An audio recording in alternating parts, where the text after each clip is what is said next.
একই পরিবারের তিনজন গলায় দড়ি দিয়ে আত্মঘাতী। অশোকনগর থানার গুমার নবপল্লী এলাকায় মর্মান্তিক আত্মহত্যার ঘটনা। একই পরিবারের তিনজন গলায় দড়ি দিয়ে আত্মঘাতী হলেন। মৃতদের নাম দীপক রায়, পিয়া রায় ও তাদের কন্যা সন্তান মিষ্টি রায়, বয়স 8।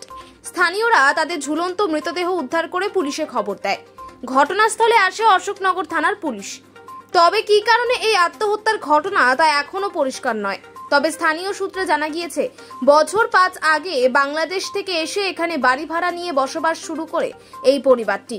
এই পরিবারের প্রধান দীপক স্থানীয় একটি প্লাইউডের কারখানায় কাজ করতেন।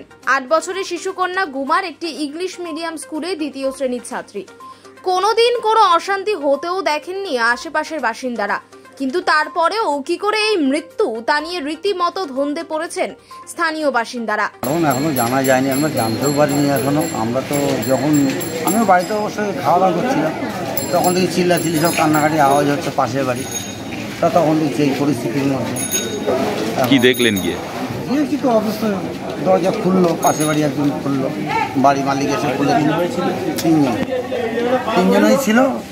এখন প্রথমে বাচ্চাটাকে জানলা ফাঁকতে দেখা গেছে, তারপরে সামনে দরজাটা ওপেনিং করা হয়েছে। তিনজন কি একসঙ্গে ঝুলছিল? হ্যাঁ, তিনজন একসাথেই আমাদের। কি নাম এদের জানেন? একজনের নাম হচ্ছে দীপক, আর বাচ্চা মেয়েটার নাম হচ্ছে মিষ্টি, মেয়েটার নাম প্রিয়া। প্রিয়া। এরা একই পরিবারের লোক? একই পরিবার। তো এমনি আগে কোনো অশান্তি বা কিছু শুনতে পারতেন? এর মধ্যে আজ পর্যন্ত যত বছর এসছে আমাদের পাশে কোনোদিন আসলে অশান্তি দেখিনি, কোনোদিন অশান্তি ছিল না এর মধ্যে। তাই আমরা আরও বলতাম গর্ব করে। কতদিন ধরে আছে এখানে? 6 বছর। 6 বছর। যখন মেয়েকে নিয়ে যখন এখানে এসেছিল তখন কি কাজ করতো ভদ্রলোক? ছেলেরা কাজ করতো কাঠের মিলে। কাঠের মিলে কাজ করতো, হ্যাঁ, কাঠ ছিঁড়াই করতো।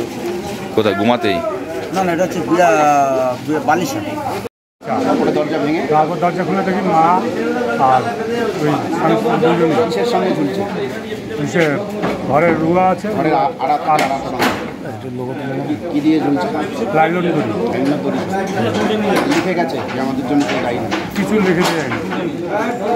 পরিষ্কার কি করে জানতে? কোনো অশান্তি নেই, পুরো পাড়ার সবার সাথে মিলেমিশে কাজ করে। এই ওই যে সেলাই কারখানা আছে না, সেলাই কারখানা কাজ করে। কি মনে হয় আপনাদের কি কারণে এই কারণে হয়েছে তা বলতে হবে। কি বাড়ি ভাড়া থাকতো না নিজেদের? ভাড়া থাকতো। কতদিন আগে থেকে থাকছে এখানে ভাড়া? 5-6 বছর। কেমন লোক ছিল ইনি? কেমন ছিল লোক? ভালো ছিল, কার সাথে পারিবারিক অশান্তি পাশাপাশি? লোন ছিল? লোন ছিল। লোনের জন্য আসতো, চাকামেচি হতো না? কোনো না, প্রতি মাসে সপ্তাহে আসতো, দিয়ে দিত।